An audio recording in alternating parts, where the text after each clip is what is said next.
சுவாமியே ஹரிஹர சுதனே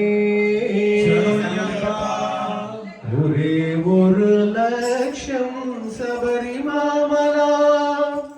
ஒரே ஒரு மோகம் திவ்ய தர்சனம் ஒரே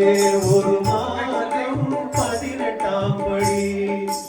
ஒரே ஒரு மந்திரம் சரணமையப்பா சரணமையப்பா சுவாமி சரணமையப்பா சரணமையப்பா சுவாமி சரணமையப்பா